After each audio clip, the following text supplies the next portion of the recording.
Good morning, everyone. My name is Carrie Ramsey, and I'm the project manager for the We Can project at Queen's University, which is funded by FedDev Ontario, as many of you know, through the Women Entrepreneurship Strategy. And it's a pleasure today to have our second workshop of the week. It's been just a great month for workshops and learning, and so many of you have joined us for many of them. Great to have you. And I just want to take a moment to welcome also, of course, our presenter, Isabelle Perreault from Differently here today. She's connecting from just outside the Ottawa region. And we'd love to find out where you're all connecting from as well, as I continue to let folks in from the waiting room. If you want to drop a note into the chat and let us know what region you're connecting from, or city or town, as well as what the name of your business is, because we do like to find out a little bit more about you and your businesses. And sometimes in our virtual cafes, we have a little more time to go into what your business is about. So I hope you'll join us for our next one in November. But for now, today, we're looking forward to learning specifically about how to master go-to-market.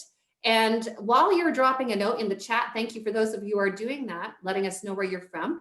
I'll take a moment just to say that I am connecting from Belleville, Ontario, which is the traditional First Nations territory of the Huron, the Anishinaabe, and the Haudenosaunee peoples.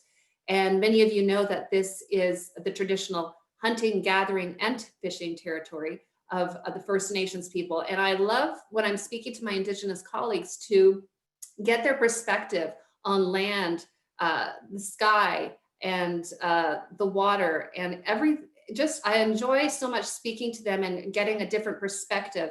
And a very important perspective, I should mention as well, when it comes to sustainability and some of the other issues that we talk about a lot every day. And so these have been, of course, a cornerstone of Indigenous culture for generations. So I do want to take a moment to acknowledge and to appreciate the traditional beginnings of the area where I am located on the banks of the Moira River. Today's today's workshop is being recorded. So I am going to put a note into the chat as well with my email if anybody would like a copy of today's recording. I know there's going to be a lot of great information in the slides. The slides won't be available separately. So if you want to see the slides, you're going to want to make sure to request a copy of today's recording. But go ahead, take some notes. There's going to be a lot of incredible information shared today. And again, thanks for letting us know where you're from. It's great to see folks from Calgary and Kingston and Sterling, Ottawa, all across the country. And so it's great to have you joining us from Bloomfield. Hi, Trenton, Madoc, welcome. And without further ado, I will give Isabelle the floor. And Isabelle, I'm just taking a look at where you're at on my thing here. Hi. You're live. Oh, there you are. You shifted on my matrix. So there you are. It's a pleasure to have you. Thanks for making the time. The floor is yours. Thank you so much. And hi, everyone. I'm so happy to be here. And thanks for inviting me, Carrie. Can you see the chat on my screen when I'm sharing it, or is it you? Okay, perfect. Because I'd like to keep it open. I want to invite questions as we go through it. I really want this to be interactive. I know a lot of people are zoomed out, and I'm going to ask you, Carrie, to maybe help me monitor the chat, because if I'm kind of focusing on the slides. So I just want to have some fun. You know, we all need a little bit of fun, don't we? And I have my coffee ready to go. I always do. And I want to thank you for joining, because, you know, the only thing we have is our time, and we don't get that back. So I love spending time. When I was asked, it's a no-brainer. I love spending time with other entrepreneur and business owners. I always get lots of inspiration from it. So I'd love to hear from you. And I know everybody's muted, so please use the chat. Go ahead and ask some questions. So we're going to go through just essentially what is go-to-market throughout this presentation. I really want to demystify it. And of course, my dog wants to get out of my office, and I shut the door. So we are live. Let's go with it. I'm pivoting. Okay, go. I am back. He's gone. Okay. Did not want him to be in my office. All right. There is a lag. I'm trying to move my screen. There we go. Okay. So The first thing I want to start with, I've asked you to use the chat. I'd like to know just the business you're in. Chat, let me know what the name of your business is. And I'd like to know if you're primarily B2B or B2C. So meaning, do you target other businesses or do you mostly target consumers? I'd love to know that. If you want to, if you're comfortable sharing from it, there you go, Scott's Automotive, that's awesome. If you can please, yep, I see them coming in. B2B, training, facilitation, fantastic. B2C, okay. And you'll see why I'm asking as we're going through it, because it definitely has a relevance on go-to-market, B2B, small business support. Fantastic, thanks for that. So as a business owner, and I'll tell you a little bit more about myself later. First, I just want to give you some context. As a business owner or leader, and I see that many of you are, you know that a ton of stuff has to come together to get your product or service into the hands of your customers. You know, you are making something worthwhile. Obviously, you believe in this product or else you wouldn't be doing it. It is a tough job being an entrepreneur. You need, you know, you have to make something worthwhile. You're putting it out into the world. You want to make a difference. Obviously, you need a viable business model. That's the first thing. You need to identify your target markets and identify who your customers are. You have to be clear on the problems you solve and the needs that you meet. You have to assess your competition. You know, are you unique? Is there anybody else doing the same thing you're doing? You need to consider the maturity of the market. So meaning, you know, are you offering something brand new that people haven't seen before, or a new take on something, or you're offering like an alternative to something that's already available in the market? You need to develop a marketing and sales plan that will nurture them to a sale, you know, test, repeat, adjust. So I'm not saying this to overwhelm. This is all the stuff we have to do as business owners. And most of the time you don't have a team, right? You are a business of one. As a founder, this is all the things that you need to contend with when you're taking a product to market. There is a lag on sharing my screen. There we go. So as an entrepreneur, you know, you're putting your heart and soul into this. You've probably invested, obviously, or you've gotten investments into creating a product or service that's going to solve a problem or a need. And we're going to talk about that today. But the go-to-market process is working, and we'll talk about what exactly that means, because there's a lot of confusion around, you know, go-to-market is not marketing. So the go-to-market process, you know, it's working when you've created something, you've crafted something, you've produced something, built or developed something or invented something, and it finds the people it is meant to serve. Okay, you're putting something out into the world and it finds the people that it's meant to serve. You know, the go-to-market process is working when that is happening. So we're going to delve into that. So what is go-to-market? We're going to get a little bit more crunchy here. The go-to-market process is that sweet spot in the middle. So obviously, all these elements have to work together. First of all, viability. I know that all of you have a business plan. You know, you need, before you even start, you need a viable business model. So you need to create value for yourself in the business. And then though, there has to be a demand. You have to, someone somewhere has the exact problem that you're able to fix, right? You're able to fix it better than anybody else. You can find, and then you can find more like them. So there's a tension in the marketplace, and that's a tension that you can relieve with your problem or your service. And then the other part of the trifecta is obviously attention and engagement. So this used to be, you know, distribution, and of course it still matters how you're going to get your product to market, but it's much more about attention and engagement, especially now in a digital by default world. You have a plan that helps specific humans. I say humans because even if it's B2B, it's still business to human. At some point, you have to reach one or more people. Yeah, and you have a plan that helps those people find what they're looking for. And you have a story that might earn their attention, and you have a way to create that engagement, and you're ready to deliver on that promise. So the go-to-market process is that sweet spot in the middle. And I say this because when I am working with startups, and most of the time startups, but even mature companies that have been in the market for 20 years, they often, and you say, you know, tell me a little bit more about your go-to-market process. often what I hear or in pitch decks is I will see the tactical plan. They will start talking about, oh, I'm going to buy Facebook ads. We're going to do, advertising. We might do SEO. And so there is a bit of that misconception, right? So it's not quite your business plan. It is all of those elements that have to come together in somewhat sequential order, of course. Sounds good so far? Any questions, put it in the chat and I'll address them as we go. So you on the call, I'm looking at who's there. You might be looking to build momentum quickly by finding that perfect market fit for your product. You're looking to generate revenue. You might need to pivot. So I've talked to a lot of companies throughout the pandemic that had to pivot in this crazy time. You might be planning a new product. You might be a marketing or sales leader. So I'm not sure if it might not all be owners on the phone. So if you're a sales leader in your organization, you have to develop a solid pipeline of prospects and nurture them to a close. Or you might be someone with a dream of launching a business, and you want to set yourself up for success right now. So is that any of you there? I'm assuming that one of you that speaks to something, one of you on one of those points speaks to you. I'm looking at the chat, but you're probably somewhere in there, I'm guessing.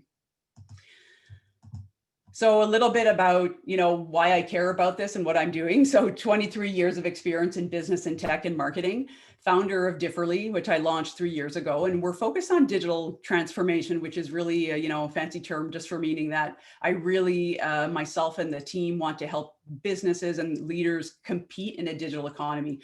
So, we also do mastering go-to-market help, because if you have the fundamentals of go-to-market, you can then assess when to pivot.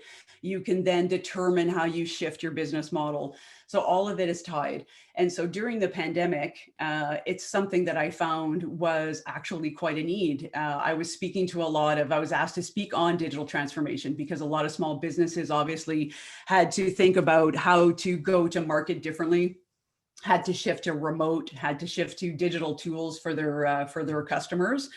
But here's what I found, that sure, we were talking about transformation, but business owners and experts, you are experts in your field. I spoke to engineers and oh God, there was like a ton of professionals, mechanics, whatever it might be, and lots of scientists. And you might be, you are masters of your craft, but you're not necessarily masters of go-to-market. So this is when I decided to create a full program on go-to-market, and I'll talk about that a little bit later. But we've just launched an 8-week go-to-market masterclass, and I also advise startups. So I've been thinking about this go-to-market for a long time, in particular during the pandemic. And now more than ever, being able to adapt and evolve your market is essential to, adapt to an evolving market is essential to the success and longevity of your company. And it's not just for startups. So the idea with go-to-market is that you have to continually adapt to the market maturity. So as your customer, if you're in business for 5, 10, 15 years, the go-to-market plan constantly has to adjust to the new tools, to the new way that people want to interact with you, and also just the maturity of your market. So make sense so far? Yes, I can't see everybody, but I want to go see. Oh, everybody's off camera. Put yourself on camera if you feel comfortable and give me a thumbs up. All right, so this is essentially, I'm not going to go into too many details, but I wanted you to have it because I know it's being recorded. So let's just break it up into 4 easy steps, and I'll show this to you for B2B and I'll show it to you for B2C. So essentially for B2B, when we think about that trifecta, you've got that business model, you've got a viable business model. The real go-to-market, nitty gritty work can really be broken down into these 4 easy steps, right? First of all, identify your target market. So identify the geography, it could be the industries, the customer segments you want to target, define the opportunities for each, Why are you choosing that market? And of course, which ones are you going to focus on? You can't address them all at the same time. So even for mature companies, what we found is that they might have had early success and it was all just organic sales, which was great. But they get to a point where sales have maybe flattened and they realize, okay, we really need to now have a prioritization. We have to now start ranking which market we're going to go to and why. Well, because there's resources attached to that. So once you've decided on, the market size and the market opportunities, you then have to rank, prioritize and rank them. Again, you can't go and reach all of them because you have to profile the buyers and you have to profile who the decision makers are going to be in each of those companies. So where will you focus your effort, time, and budget in the coming year? And you should have a mix of paths to revenue and investments in longer term sales cycle. So what I mean by that is you could have really low hanging fruit. If you have a really good product market fit, you know that this market is a perfect fit for you, but let's say that you know that, oh, there's only about, I'm just making this up, there's like 10 of those companies in our province for now. Well, then you're gonna have market penetration pretty fast. You need to then develop a longer term plan. The step 3 is just the profiling of the buyers, right? So you identify the targets, you prioritize and rank them, and then you profile the buyer. So in B2B, you really want to get granular on this. So identifying, and this is what I found as well when working with startups. I'm thinking of a particular fellow that's working in a lab, and it's like, you are the founder and he's the expert in his field, but you know what? You got to get your hands dirty now and actually get your list. You have to go and do the sales process, right? Find the companies, go on LinkedIn. It's easier than ever now. LinkedIn is a gold mine, by the way, guys, and even just Google to find all of those companies. And then you want to identify, let's say the top 5, the top 10 accounts. And when I mean accounts, I'm using sales language. It just means companies. So in those accounts, who are the decision makers? So that's the difference, B2B and B2C. B2B, there's often a group of people involved in those types of decisions. So who are those decision makers in that company? It could be, the bigger usually the bigger the price tag, the more people are involved. But it could be, it could be the CFO, it could be all the way to the CEO, or it could just be, a director of marketing. But you really have to understand the decision makers and how they're going to make decisions. You then develop the buyer persona. So what do they care about? What are their needs? What are their buying behaviors? You really put yourself in the shoes of those buyers and think, what questions are they asking themselves when they're deciding what to buy? And then you might realize that you have gaps. Like, I don't know who the buyers are. I don't know, what they're thinking about. So then there's a lot of tactics that you can use, too much to get into detail here, but you could simply, send emails, pick up the phone, ask to speak to someone and do a bit of your own kind of surveys. Again, it's never been easier with social media to just go and ask, find the groups and ask the questions. And then you develop the sales and the marketing strategy.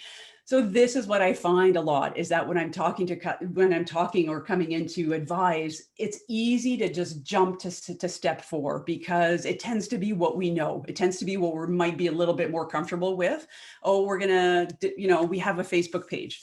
Or, but they haven't decided, they haven't really taken that kind of working back to identify the targets, prioritize those targets, profile the buyers, and then just align their sales and their marketing strategy exactly to those buyers. So it's a lot easier in a way, B2B, because it tends to be very linear. And I'll show you an example of what that means for the go-to-market, for the sales and marketing in a couple of slides later. It looks more like a funnel. So that's when you're developing, your messaging, your use cases, because you've decided on the target market. Let's say it's pharmaceuticals, for example. Okay, pharmaceuticals, let's say pharmacies. Pharmacies where? Like, okay, we're going to start with Ontario. How many of those, what is the ideal type of pharmacy? Oh, the pharmacy should be independently owned, so not part of a big conglomerate. Okay, great. You go and you've identified there's 50 of them. Perfect. You go online and you find the owner of those 50 companies and you decide, okay, how am I going to reach out to them? What case studies do I have? And then you're just going to build your campaign from that. Make sense, everybody? Yes. No one's on camera, but that's okay. You're probably, maybe some of you are. Oh, there you go. I see some people. So good. Good so far. Thumbs up.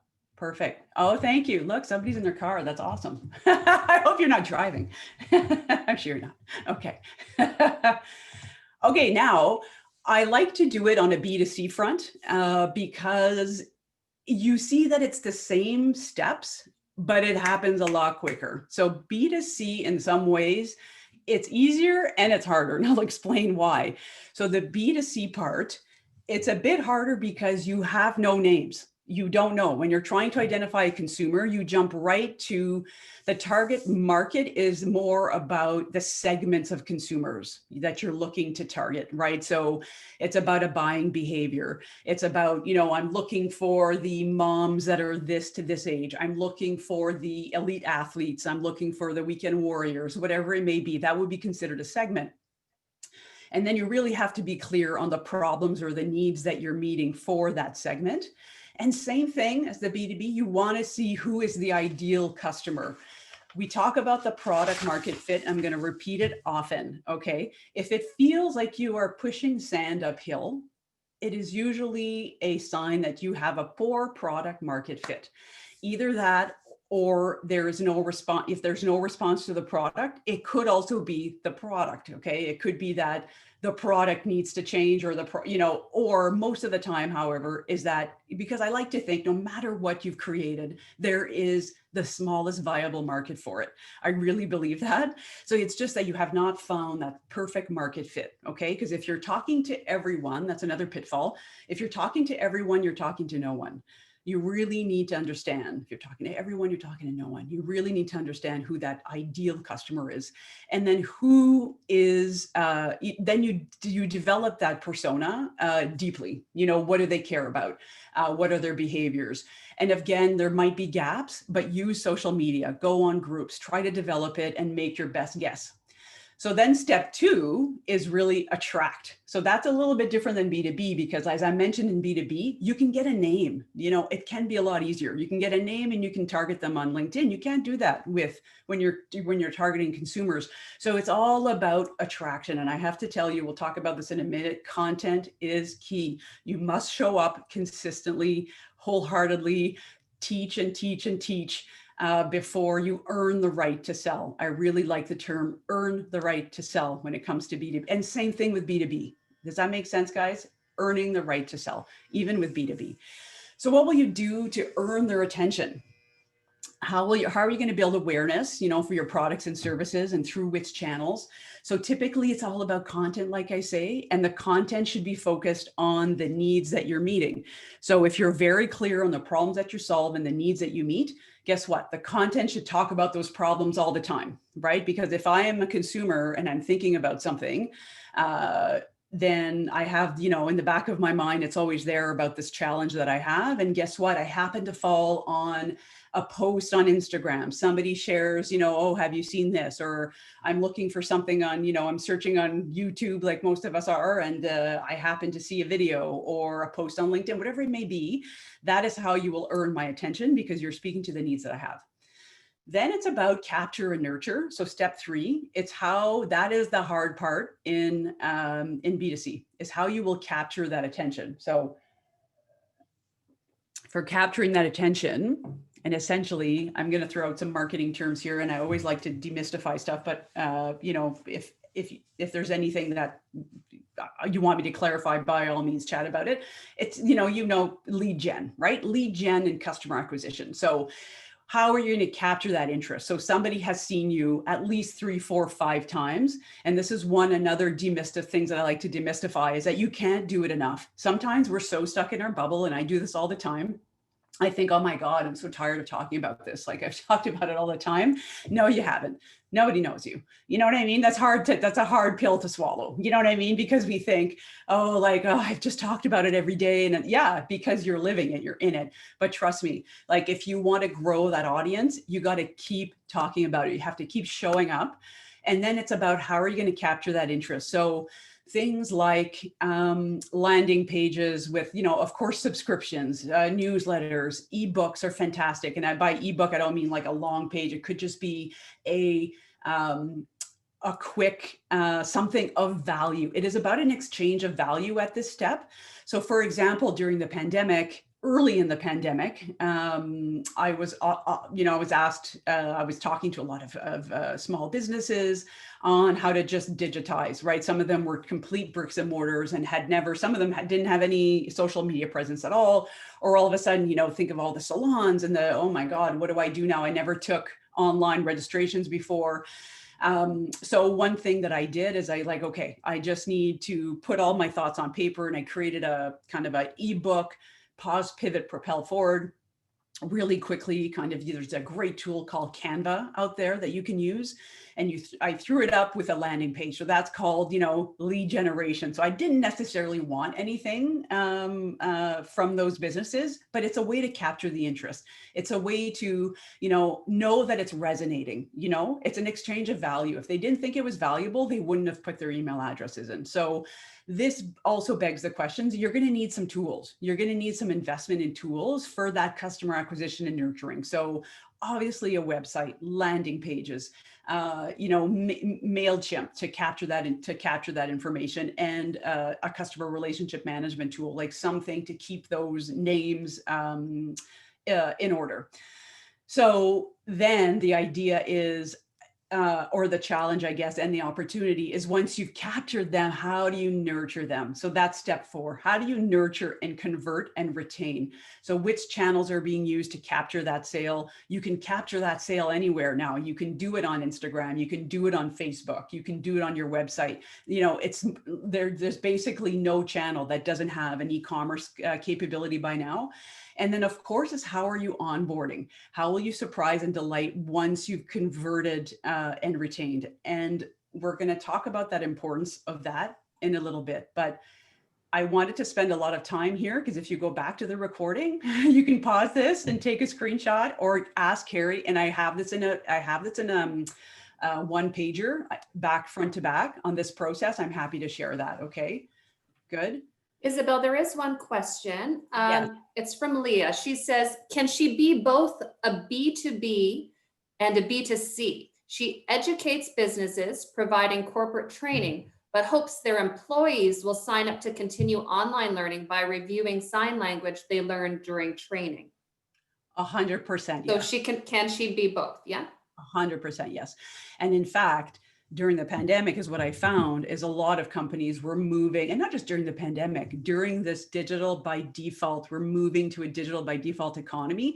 You know what is the great thing is that you can remove that barrier and go direct to consumer sometimes. So if you were, I'll give you an example. I am advising through the incubator here in Ottawa.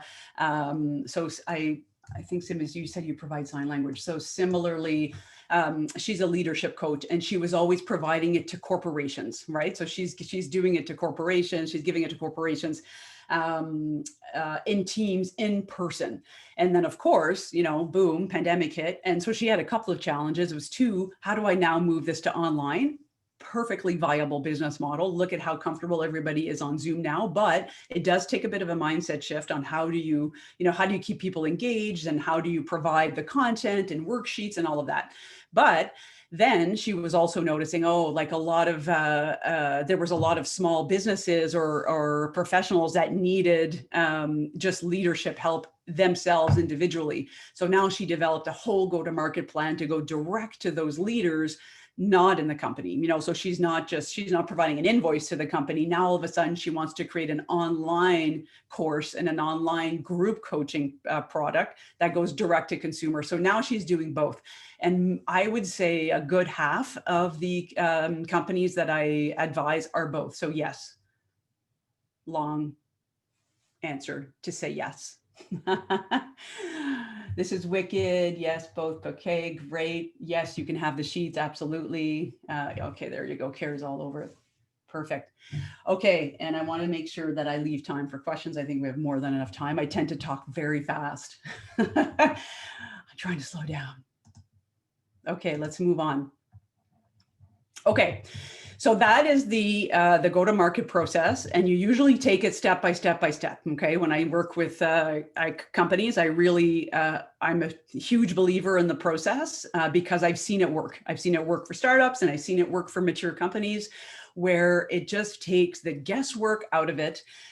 Because all of a sudden, and if you're more mature, I don't know if are there mature companies online on the call today? When I mean mature, like you've been in business for, let's say, 10 years, more than 5, like you're not a startup. Anyone? Maybe not. Okay. Because I won't spend time on that. But eventually, though, ladies, you will be immature. You're going to kick it, and you're going to be in business for 10 years, meaning you might have a sales team, and you might 8 years. Okay, that's pretty mature. And you might have a marketing team. So the beauty of that process, here's another pitfall that I see, is that marketing and sales, so especially important in B2B, but like I say, sometimes you're everyone, you're the founder and you're doing everything. It's kind of like sales is doing their work here and marketing is doing their work there. So it really can't be that way. It has to be fully connected in the B2B process, especially because then it means that the marketing, the work that the marketing team is doing on producing content is directly tied to the buyer, directly tied to the market that we're trying to meet. And so it is absolutely an excellent kind of process that you should follow sequentially. So I want to dig a little bit deeper into some, because I can't go into it all. Like I said, this is like an 8-week program we've developed, but I want to dig into the biggest kind of needs and what I think how I can serve you the most, I hope. So I want you to lead. I love that I didn't, who's it for? What's it for? I want you to just remember that. It is the key of go-to-market. Who's it for? What's it for? And I can't take credit for it. I mean, it's not a proprietary term, who's it for? What's it for? But there's a book that I highly, highly, highly recommend. And I don't get any, I'm not tied to him at all, but it's This is Marketing by Seth Godin. It's a great book. So who's it for? What's it for? I love that. It's so easy to remember. You really need to think about, people buy outcomes, they don't buy products. So this is a same thing for B2B and B2C. So does that resonate for people? People buy outcomes, not products. Now think about when you're buying a product. Okay, you're meeting the needs, and yes, for sure, there's going to be functional needs, but functional needs, they are far outweighed by emotional needs. Okay. So when somebody's buying a car, when somebody's buying, a car, don't get me wrong. Like at the end of the day, a car is a car, right? And it all depends on who it is you're speaking to. That's why it's so important to know your buyer, right? Somebody that just thinks, you know what, I need something on wheels that's going to get me from A to B. Okay. They're going to buy the cheapest option, the most reliable. That's what they're looking for. Another buyer that says, you know what, I am working hard. I want a nice ride. This is how I'm going to, reward myself. That's a different type of buyer, right? Let's say the luxury buyer. Guess what? They're not buying the functional needs, but so let's say the car doesn't work. Of course, you've got a problem, but they are buying on an emotional basis, right? What does this car say about me? Or how does it make me feel? Right? So you really need to understand the buyer, and they're buying outcomes, not products. So they want to solve a problem or meet a need that they have. And when I'm working with B2B companies, they often get pushback. Yeah, book, this is marketing. Yeah, thanks, Gary. They often give me pushback, especially with sales teams, because they're not, they might not be used to that language. I think more and more modern sales techniques absolutely recognize this. But even in a B2B scenario, so let's say you are selling to B2B, and so you're selling a product into a company. Let's just say a piece of software, because it's just easier to everybody to explain. And so you decided, yeah, okay, I need to go after the marketing person and their boss. Those are the two major buyers, and the CFO, let's say, because it's a big purchase, let's say. So the CFO might have something to say about it, or even if it's just the accountant, whatever it may be. So that person, let's say it's the director of marketing, that company that has to buy the software. Well, guess what? Yeah. So functional needs are probably top of the line, right? They have the requirements. The software has to do this. But when we get into like sales playbooks, for example, they delve into the emotional of it. So you start talking to the person, you say, oh, everybody's so upset, like there's just nothing works. Like we've been using the software forever, CRM doesn't work. Everybody's super pissed off about it. And so think about that person that is making that decision. Guess what? If they make the wrong decision, that's not going to look good on them. If they make the right decision, they're going to be a hero. So you really need to understand the emotions of that person as well, right? They need to be convinced and they need to feel that no matter what, I'm going to back him up. We're going to make this happen. So either way, there is an emotional connection there. And if ever you are not, so B2C example, this was one in Seth's book that I was just I kept highlighting because it was like, it's brilliant. It's the easiest one. If ever you were you thinking, oh, emotion doesn't, we're not selling emotions. Think about dog food. Dog food in the States is like oh God, I forget what he said, is like a $23 billion or million. I forget. It's crazy anyways. And it's it keeps going up and up and up every year. Well, guess what? How do we know how do we know that the one dog food tastes better than the other? And it's like, have you gone to I don't know if you have dogs, anybody have dogs in the, if you've ever gone, okay, well, let me tell you, if you ever go to a pet food store, there is like gluten-free, grain-free, protein-based, small dog, big dog. You know what I mean? Like, who do you think that is for? It's for the dog. It's not for the dog. Okay. They will eat a hot dog. It is for the person. It is for the person. So everybody, because you don't know, functional needs, like, is it really better than the other? Nobody has ever asked a dog. Like it is, they might like one more than the other, but really this is an emotional need, right? You feel like it's based on your own internal structure. So that's just one easy example of we all buy based on an emotional basis, first and foremost. Okay. So you have a product or service that is solving that problem. Okay. So your target market, you need to think about the outcome that you're promising, not the product.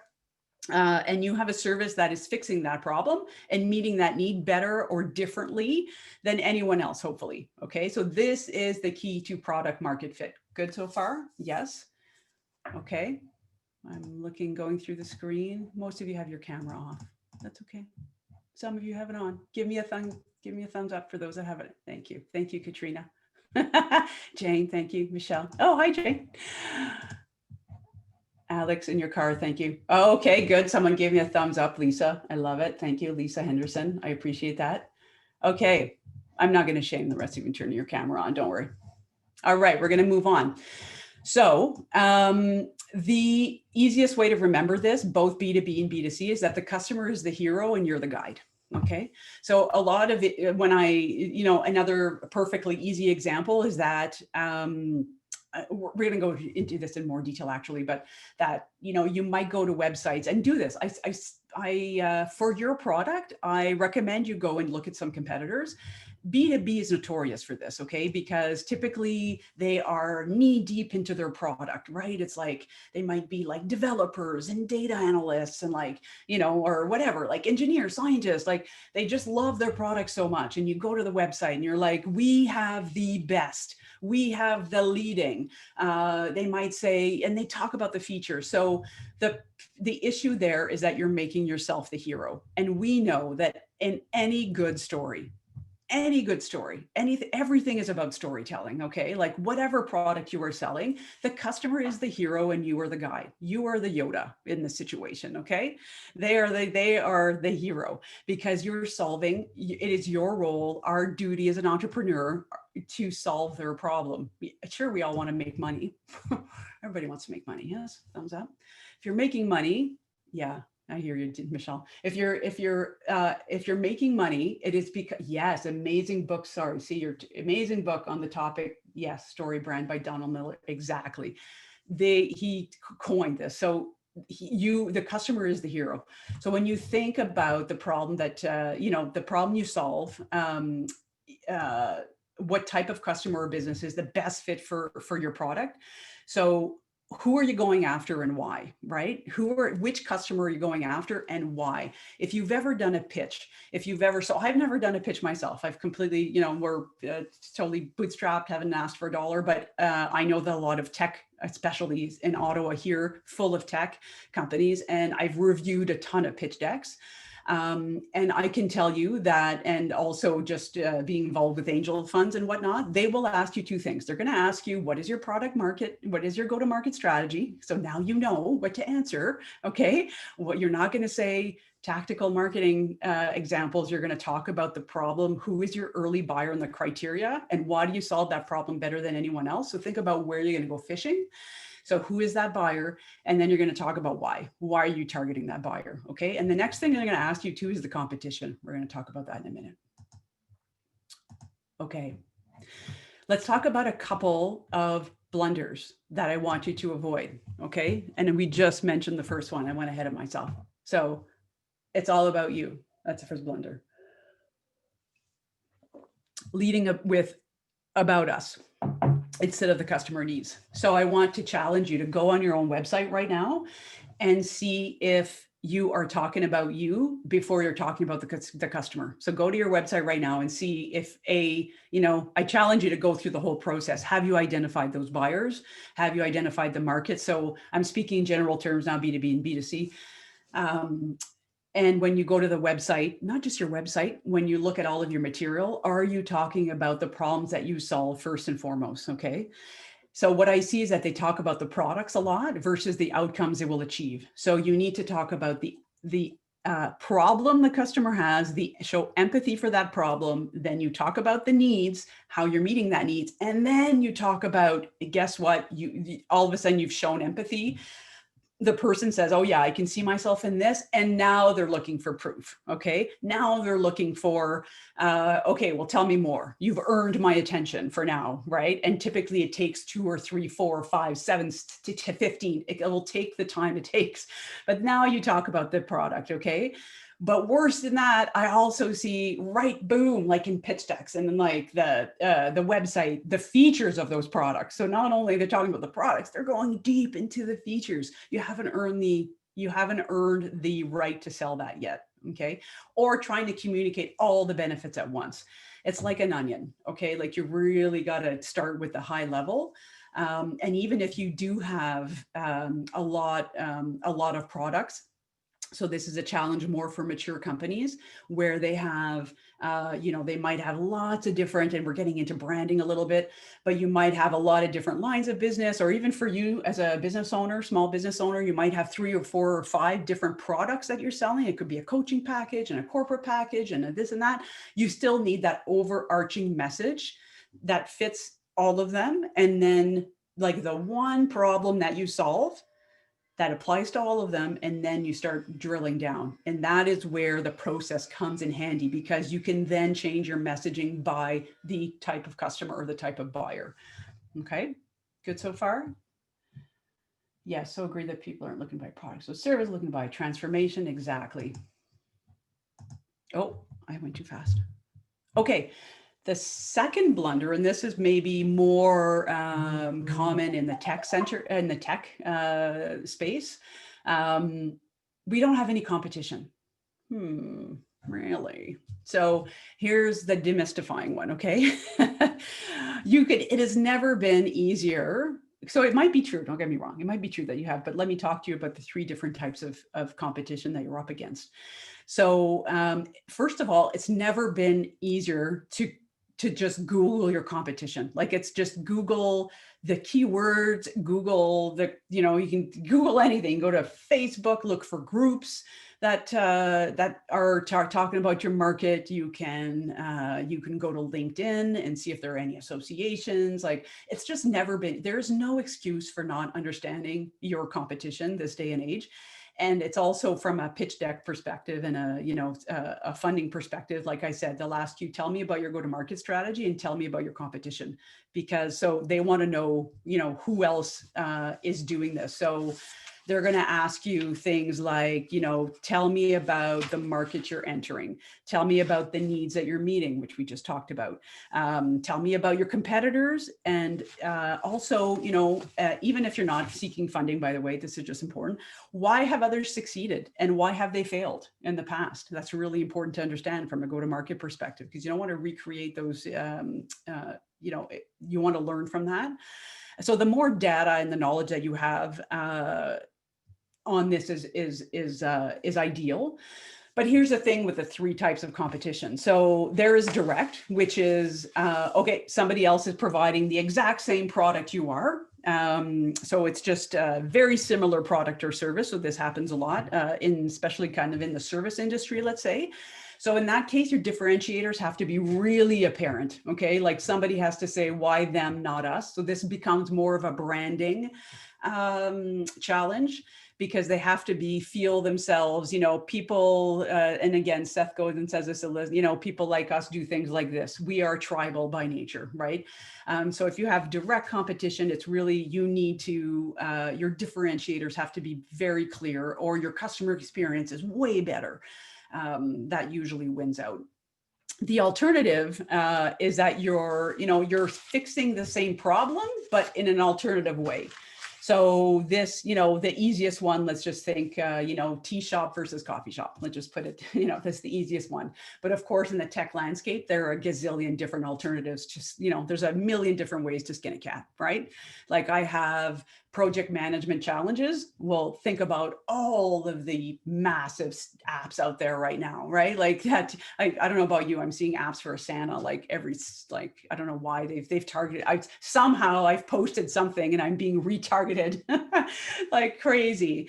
But that's what I mean by, a project management challenge. Guess what? It could be like, oh, I'm understaffed. But then it could be maybe I need a tool, like just tons of alternative to that problem. And then the worst, I think, of it all is status quo, because change is hard. Okay. Like the worst thing you can fight is inertia, is like people just don't want to change. So you're asking them to make a change. You're asking them, they've done something for years and you want them to do it differently. Or you're offering you're very early to market. Let's talk about the market maturity a little bit from the buyer's perspective.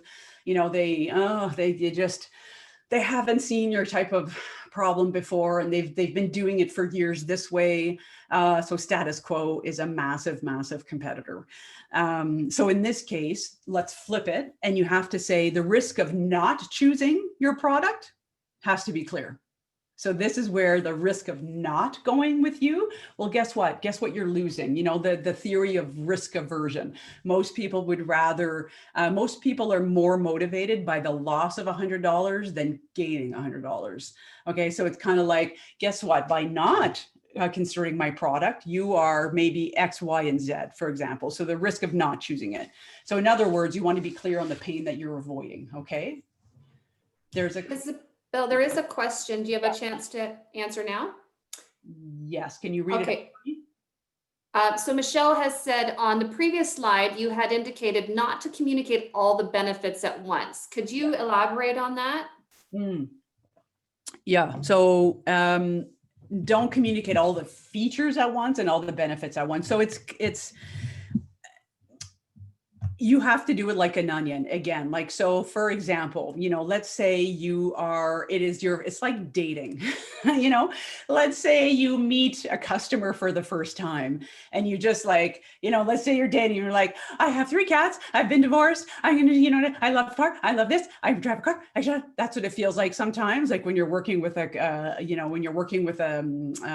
a particular B2B, but I've seen it in B2C as well. You try to just give it all at once. Like, this is all the product, this is everything, all the benefits all at once, instead of just talking about the need that you meet. So right up front, you talk about the problem that you're solving for the customer.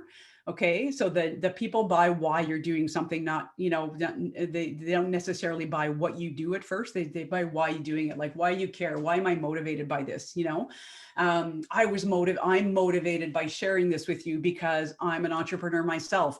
I put this go-to-market class together because I wanted to help. I saw this problem and I thought I was suited better than anyone else to do it. That was my why. And then I'm going to talk to you about how I'm doing it. Okay, now here's the class lesson, and there's these 8 modules and all these lessons. So that's what I mean. I don't know if that answers your question. Is that Michelle? Yeah, Michelle, does that, you can go off mute. Yeah, I believe you can yeah, unmute yourself. go off mute. Michelle, good. Okay, 2 thumbs up. Okay. Here she comes. Oh, Okay. 2 thumbs up. Okay. Okay, great. Okay, and it's 11. We have until 11:30, and I want to leave room for other questions. It's Carrie. You have until 11:30. Yep, sure. Okay. Because I'm almost at the end, so this is perfect. So from your competitors, how are you different? Okay, you don't want to be a little different, you want to be a lot different. And if you are providing a direct, let's say you do have direct competitors, you want to be different in the way that you service. You want to be different in the way that you speak to them. And the beauty of this, like I said, there is a market for you, okay? Like if you try to be the same as somebody else, you're not being you, you do you. You know what I mean? There's very few kind of unique. This is one of the, I'm going to put my transformation and innovation hat on for a minute. We hear all the time about disruption, like as if it happens like this, the Airbnb of this and the Uber. What people understand is that it took decades to disrupt, okay? Decades to disrupt. It is a process. And most of the time, the differentiators are just it's just the way that you do something. It's not the product that's going to be earth shattering. It's the way you're going to deliver it that's earth shattering.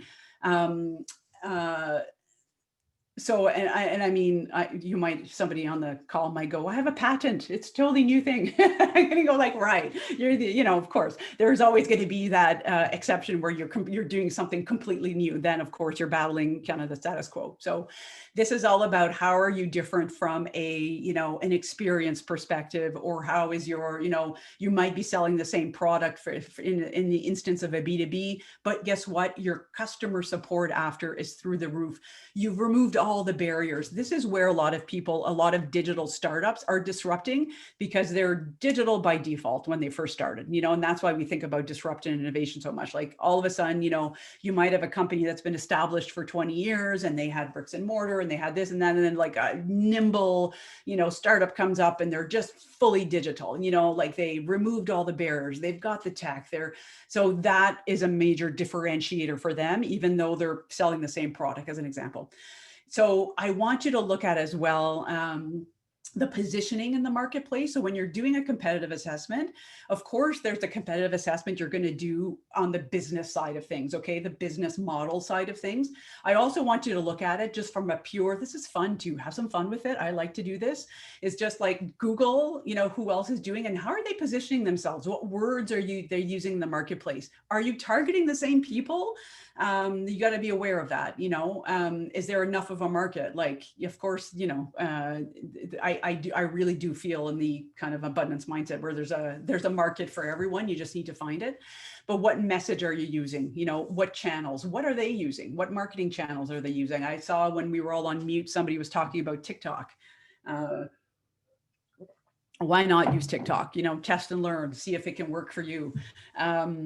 Based on this, where do you stand? Are you a little different or are you a lot different? So on messaging alone, before the client even tries your product, they really have to understand like, oh, why you and not the other guy? Okay, or the other girl. So I want to talk about marketing a little bit now, okay? Because that's what a lot of people think about when they think go-to-market marketing, because obviously it is a huge part of it, okay? So the difference, we talked about this a little bit. I don't think I need to go into massive detail here.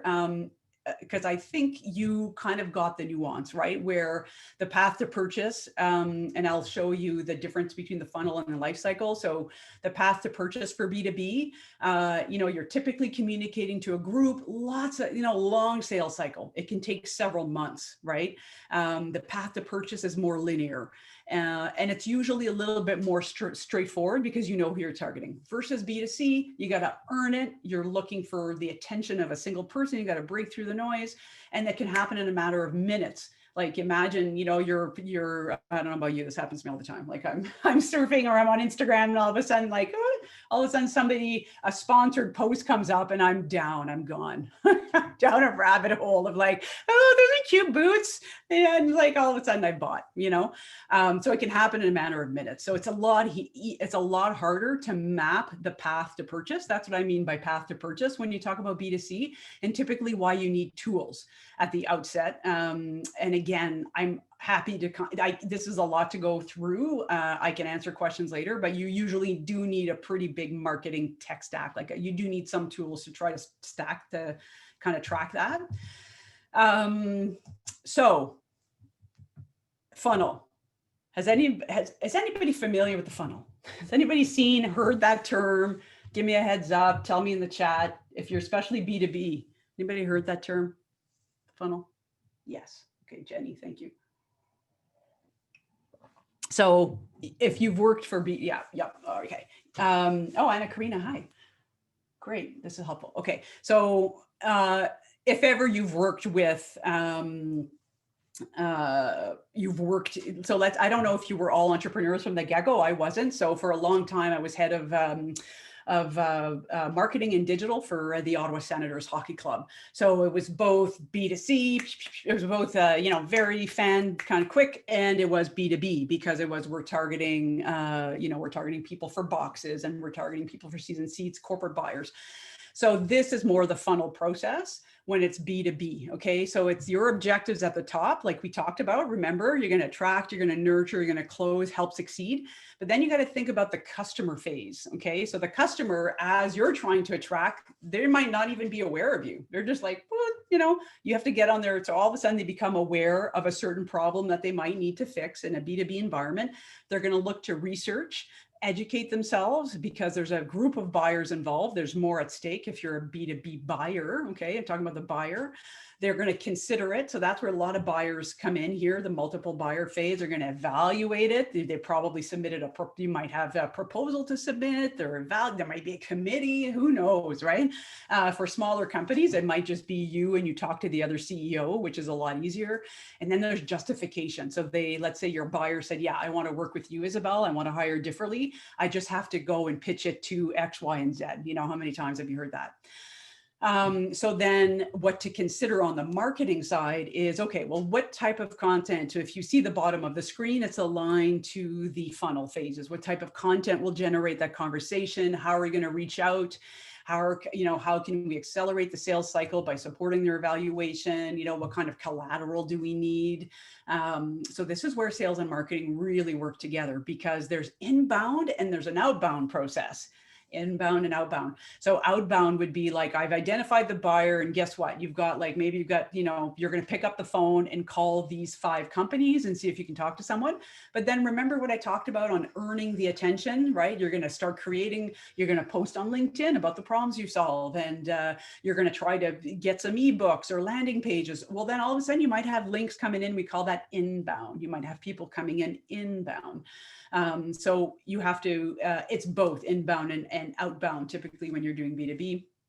And then let us not forget how a lot of startups fall into this trap where they get the customer and they celebrate, and then that customer falls into a black hole. Okay. And it is the worst thing you could possibly do, because we live in a digital world, right? How easy it is for somebody to go, oh my God, it's become almost like a shaming thing. I've seen, I'm not sure I agree with it, but you know what? It is the reality. So I saw, how many times have you seen like, oh, somebody takes a photo as a consumer, right? Somebody takes a photo of something and goes, oh, thanks a lot, XYZ brand. You left this, at my door, and it's been whatever it may be. And they just, obviously they want to get the attention of the brand. That is just the way you got to deal with it. That is the nature of the market that we're in. You can absolutely not just, you have to have an adoption plan. So how are you supporting your customers, and how are you creating fans for life, right? Like for us at Differently Too, I want fans. I don't want customers. I just, I want people to love working with us, because I want to love working with you too. It goes both ways. So what information do we need to also grow more sales? So when you do get a customer, you want to talk to them. You want to say, hey, why did you choose us? And why did you, learn as much as you can so that you can target more like them. Target more like them. It's key to B2B and key to go to market. Once you understand that buyer, you want to target more like them. Okay. What time? How am I doing? It's 11. All right. Hey, I'm doing good today. What time? Okay. Life cycle. So this is the difference with the, this is more of the customer life cycle that we talk about. Is everybody, this is very helpful? Yeah. Okay, good, good. It's okay if if this is not resonating, I have a thick skin, guys. Tell me, if I'm missing the mark on what you need. I'm here to almost done. We have another half hour. Okay, so the life cycle, remember we went through the stages, step 1, step 2, step 3. So I put this as a cyclical because like I say, it can happen in a matter of minutes and it can happen on anywhere on this flywheel. And I'll give you an example, but let's start linearly. You are, you need to attract strangers, right? You don't know who they are. That's the hard part with a customer or B2C. You're attracting a stranger, then you got to turn them into a prospect by engaging with them. And how do you engage with them? You got to capture that lead, like I told you, and you got to nurture them, okay? And you nurture them to a close, a conversion, a buy. The conversion there is typically, I put buy, you know what, I like conversion better actually, because it's most of the time B2C, very rarely is it in person. Like, don't get me wrong, there's a lot of bricks and mortar, but think about the position we're in right now. I don't want you to rely on bricks and mortar. I want you to be ready, fully digitized e-commerce sales. I fully believe every business has like an e-commerce component. I could be challenged though. I'm happy to be challenged, but I would be hard pressed. Then of course, delight, right? You want to surprise and delight those customers. Once they've bought with you, you really want to start nurturing. You really want to start understanding who they are. The more mature you get as a company and the more you can invest in data, I highly recommend it to understand who your best customers are, because it's often mind-blowing. We have a full loyalty practice at Differly, and we often blow the minds out of people, sometimes the companies we work with, because they had no idea. They assumed who their best customer was. But then we say, no, look, this is your top quadrant of people that are buying from you. This is what they buy. This is how they buy it. And they're just like, whoa, like we've been completely focusing on this, we're trying to get more and more money out of this segment. And it's like, no, those guys will never buy more. They're the, they're the fair weather ad hoc, like these are your, so the 20, the 80-20 rule, right? Like the 80% of your, 20% of your customers are worth 80% of your salary.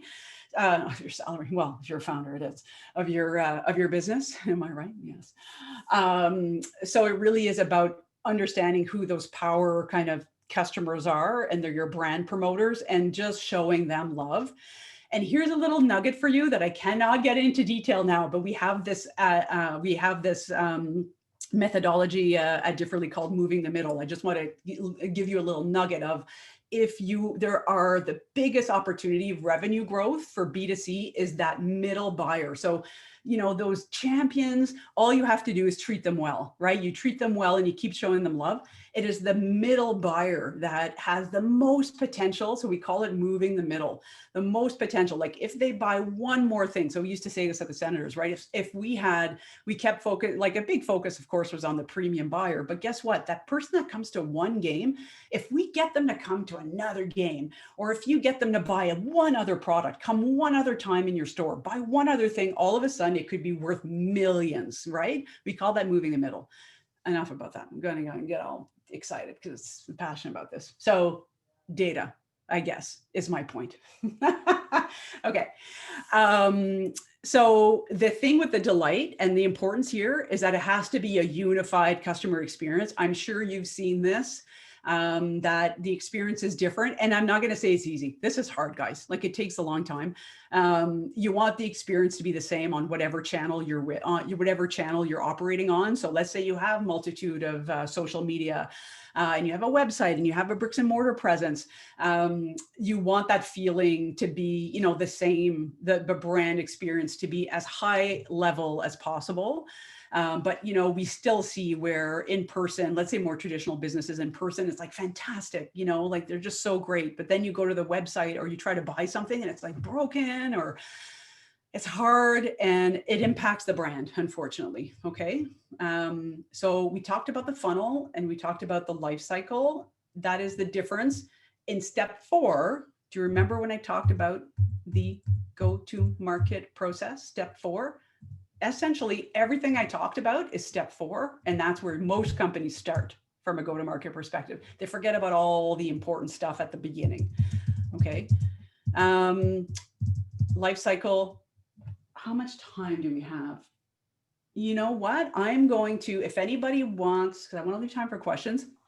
I think it's the only last 2 slides I have. I just wanted to talk about the pivot a little bit because it's something that comes up a lot. Carrie, was there questions or no? No, I haven't seen any questions come up, just Okay. lots of chat. Okay, a lot of chat. Okay, I look forward to reading it out, to going through the questions. Oh, as a customer, I'd love to be able to book my oil change online instead of calling, right? Yeah, or an app. And that's where that's where some companies are completely disrupting. So think about with something that I did this summer, because all of a sudden, all you could do is bike.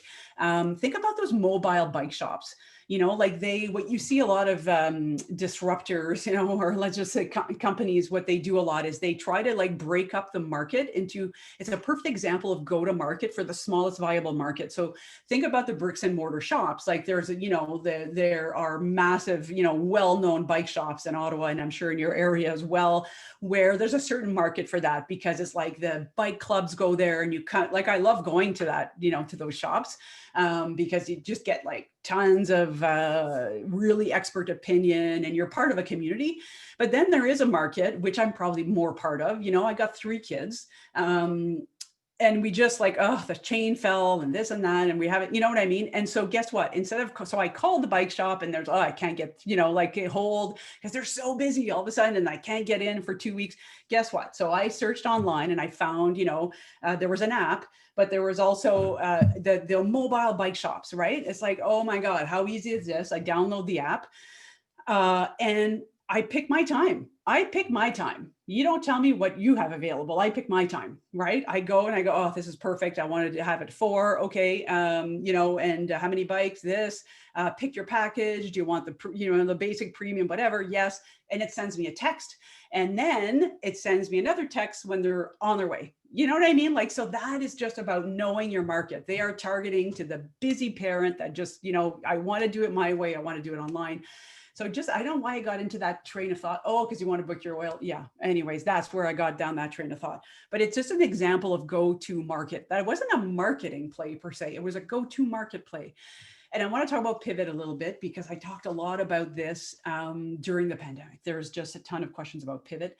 So, you know, it's obviously just a change in the way your business works, a change of market or how you serve your market. So that's why I like to talk about it, because it's sometimes a pivot can be a change in go to market. We often hear about it like, you know, in the Shopify sense where, you know, he wanted to start a,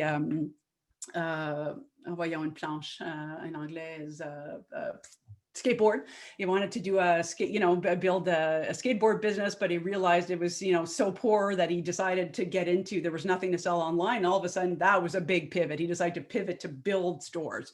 So that's what people think about. It doesn't have to be that big. It could just be, you know, a small step in the way you go to market. You're targeting a new thing, or if you have a product, you're deciding to focus on one small niche of one small part of the product. So it's essentially your pivoting is done. Why do you do it? It's to achieve a greater level of product market fit. Okay. So how do you know? This is what I get asked a lot too, is how do you know if you should pivot? So everything we've talked about now, it feels too hard. You have not found the right product market fit. And I do not have all the answers on this, guys. Like I am continually doing this for my own company as well. I'm continually obsessed with product market fit. And in fact, during the pandemic, it was like, okay, we need to change, you know, like, because we need to go down market and help more small based companies. You're constantly having to assess that fit. But if there's like no response, you know what I mean? Like if there's just no response, you haven't found that market. It could be that a bigger or better company, so this is more for tech, a bigger, you know, I see this sometimes where you have a product, but then you see one of those big competitors coming up with more resources and you know they're going to go to market way faster than you and better than you. A lot of companies will pivot. They'll focus on one part of the product, so et cetera, et cetera. So I just wanted to address that, because it's not something that's just for this time. I really feel like in every situation there's a silver lining, and I have seen some of my clients do things faster than they have ever done in 25 years. And why? Because there was a sense of urgency. And there was a sense of common mission, you know, like we have to do this for survival. So guess what? All the barriers came off and they did it. So keep that muscle, right? You want to continually, this is not the last time you're going to have to innovate. So if, how many times? Okay, I'm going to go quick. So if you have early success, okay, if you're a startup, you have early success and you have interest from your target market, you know, you've achieved product market fit. If you're first or early, you know, your first market, so you've decided to prioritize something and you're embracing what you have to offer, or they want to co-create with you, that's also something that can happen where they go, oh, I'm not sure about this, but can we do this? Co-creation happens when you're first entering a market, and that's okay. You should be open to that. You have early revenue and a pipeline of prospects. If you're a more mature business and you've got repeat sales, you have happy customers, you've achieved product market fit, give yourself a hand. Give yourself a high five. You go, Lady Boss. Carrie, that's for you. Lady Boss. You go, Lady Boss. You have succeeded in this product market fit, okay? I just wanted to, I can't give you the offer here, but I just wanted to, before we get to the questions, if you need more support or if you could use a step-by-step program, this is something that I did before Carrie even reached out. It was just a weird serendipity thing where I said, guess what I did? And I knew that this workshop was going to be after we just launched this Monday, but it's a full 8-week program and it's a step-by-step. There are, 7 modules, 22 lessons, and like 40 years of templates, from a marketing plan, a budget plan, a unique value proposition template, a full target market Excel spreadsheet, like 17 spreadsheets. We launched on Monday, but if anyone is interested and you want more of that step-by-step and you get personal coaching, just email me and I will give you an offer you can't refuse. I'll give you a promo code to sign up because you're 5 days behind. So I just wanted to throw that offer out for you as well. Awesome. Thank you, Isabelle. All right, she's going to take a drink for a second. I know, right? I'm going to do a big sip of coffee. And I'm looking at the time. We do have time for questions. I know there's some out there. I've got some if nobody else does, but if you want to go, just maybe drop a note in the chat, just say, yes, I have a question or something, then we'll call on you and we can go in that order. So I will pause for anyone who might want to write yes. Okay, Michelle, do you want to go ahead and ask your question? Or where are you? Or do you want me to ask it for you? Take yourself off mute, guys. I want to hear you. I want to see you and I want to hear you. She's coming back. She might have a slow connection. Michelle, do you want to ask the question? Oh, you're on mute. Oh, there she is. Sorry. Go ahead. Okay. Hi, everybody. Hi. I have a really tight deadline to create an online nutrition course. And I'm not afraid of the pressure anymore because I feel as though it's very doable. But it's going to be an online nutrition course. And I've always just marketed to my community, Kingston and the area. And I'm wondering, number one, marketing to the world is quite different than marketing to your community. And I'm wondering if you have any tips, Isabelle, about how to go about promoting that. Yes. That course. I sure do. Because it's going to be self-directed online. People can sign up from wherever they are. And the other question I had is that I'm interested to know, with your 8-week program, what software platform you've created that in. Okay.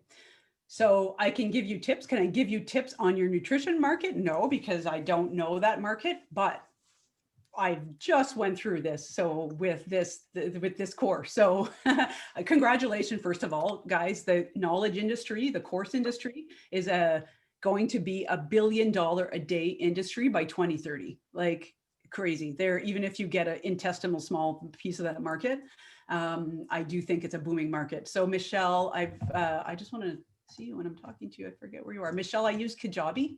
There you are. Kajabi. And if you email me, I can send you a link because you'll get like twice the free trial offer if you want to try it, if I send it to you. So I did a lot of research. And again, you have to pick one. There's Kajabi, there's one, and it's US based, but there's one in Vancouver. I think it's called Teachable. There's Udemy. You really have to pick what's best for you. I chose Kajabi because it has all in one. It was during the pandemic when I decided to do this, and I wanted to get it out quick. And they have everything. They have the funnels, the landing page. So if you go to gotomarket.com, you'll see that landing page is built in Kajabi, the e-commerce engine. Like they have the CRM. So enough about that. If you want to connect with me, I can more than happy to give you my research. Okay, so I love your question. The question was, I'm going to be, it's a lot different marketing in your community than marketing to the world. 100%, I'm going to say yes and no. So how is it different?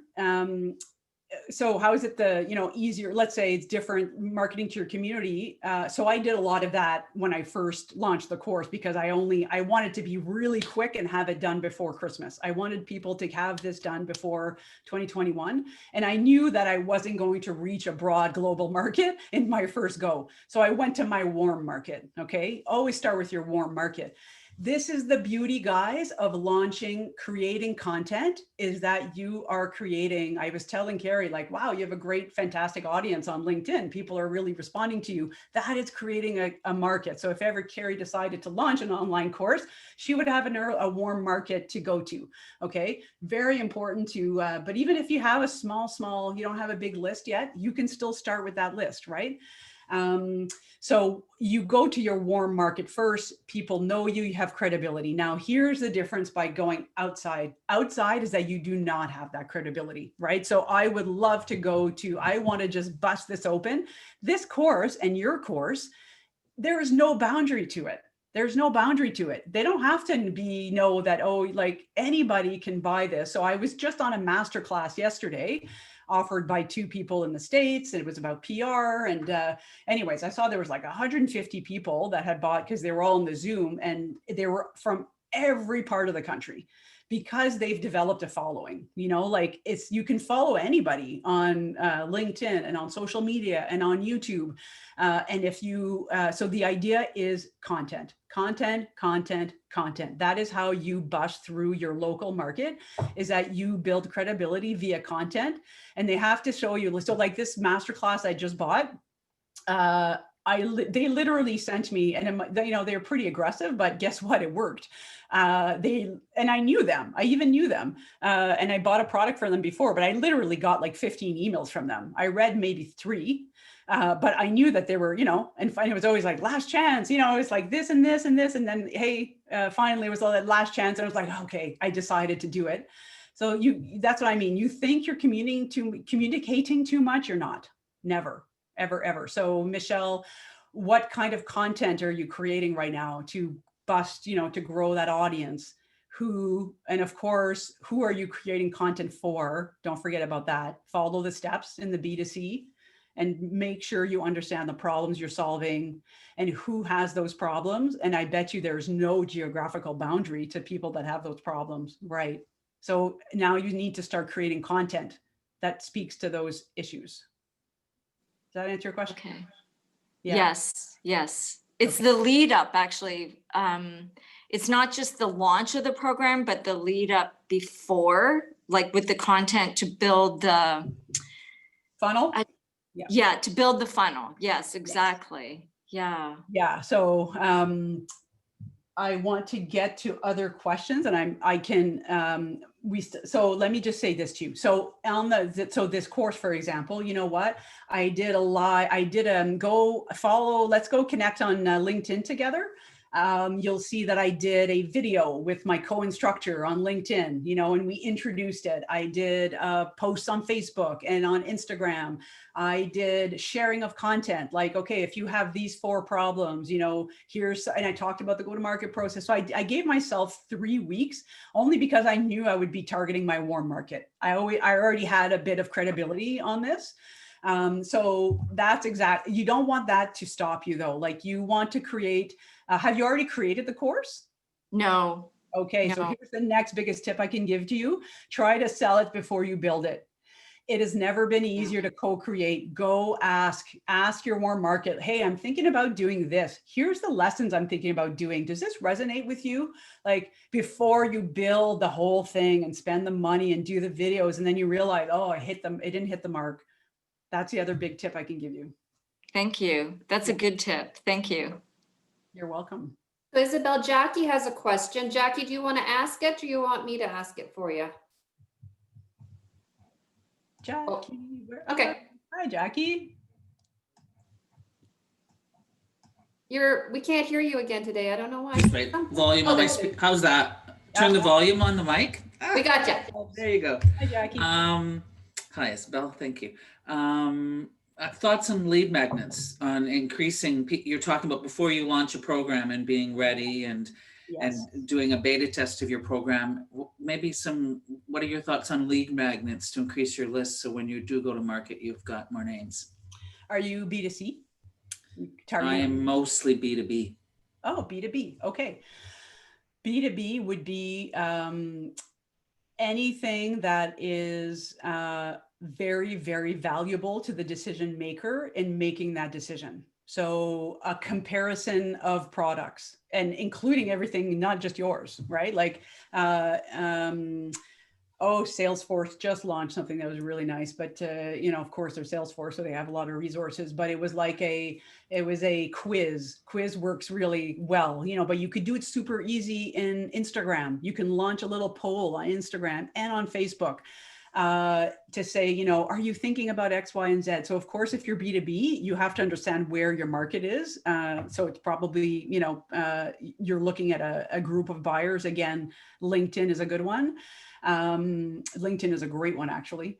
You want the type that because I also do B2B, the thing that I found most useful, if you want to see it in action, go to pausepivotpropelforward.com, for example. During the pandemic, I built an ebook, again in Canva. Are you guys familiar with Canva? It is like the best thing ever. It's like you can create ebooks and any kind of social media, like that looks fantastic. With no skills. So both of the ebooks that I have launched during the pandemic have generated about 200 names. So it might not seem like a lot, but to me it was like, that's 200 names I didn't have before. So it was during the pandemic and it was all about value. So I created an ebook called Pause, Pivot, Propel Forward, because we were all talking about, holy shit, holy crap.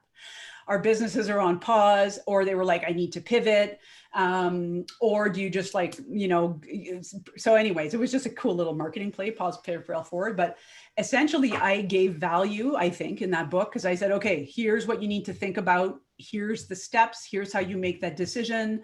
And then I promoted it, right? I put like a blog. I did a global interview on global news that really helped a ton.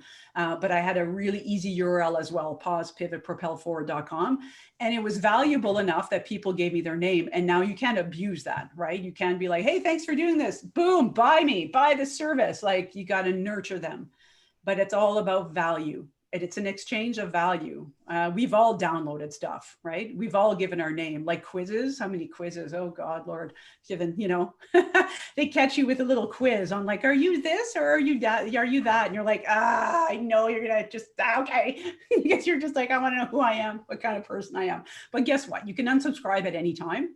So I would really do fact sheets, tip sheets, top 10 reasons to, comparison of tools for B2B is really great. So I hope that answered your questions.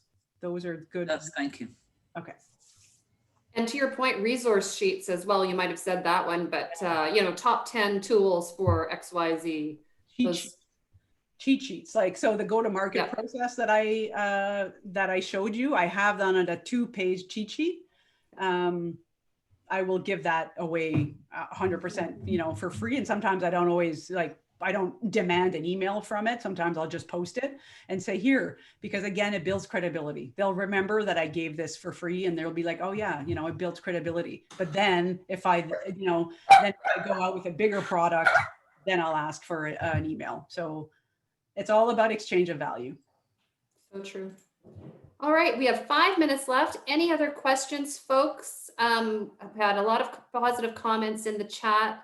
I know some people have had to drop off. Leah has her hand up. Yes, Leah, go ahead.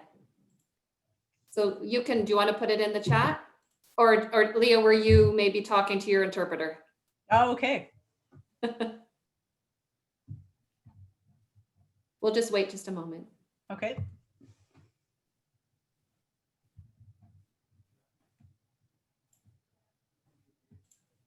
I don't see her. Leah, do you have a question? Is it in the chat maybe? No. Okay. I think she was talking to her interpreter. Okay.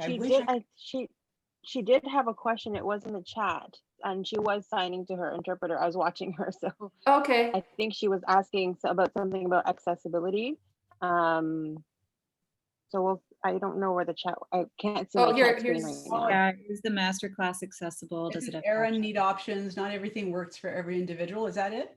For Deaf Online? No. Was there a question about the masterclass and accessibility? Sorry, I missed that entirely if she asked that. Yeah, is the masterclass accessible? Does it have captioning, etc.? Yeah. I will have, fantastic question. And I'm going to go and look into that. Yeah. So you know what? I don't know. And I'm ashamed to say I don't know. I will go and look into that. And if if I don't have captions, I probably can't. I don't know if you know what, Leah, I probably need your help in figuring out how to do that. I will go look into that. So maybe you can email me and I can answer that once I go and get that question. We do have a Kingston resource for you, a woman-owned business who provides closed captioning if you do need one, Isabelle. Okay. Okay. Excellent. Yeah. Good question, Leah. Thank you for that. Okay. So any final questions? All right. I'll just reiterate that I'm putting my email into the chat one last time. I think people saw my note earlier, but if you would like a copy of the recording as well as the PDF of today, then please do contact me. I'll get that to you by this afternoon, most likely. And thank you to Isabelle. Wow, we packed a lot into 90 minutes. She's absolutely amazing. And I knew that before we brought her on, but I think we all know it now. And so thank you. And thank you to all of the rest of you who not only signed up for today, but actually showed up, because that's an investment in yourselves. The recording, feel free to share with others if you'd like, others on your team, men who might not be here today as well. So thank you, everyone. It was a real treat. Thank you. Have a great afternoon, everyone.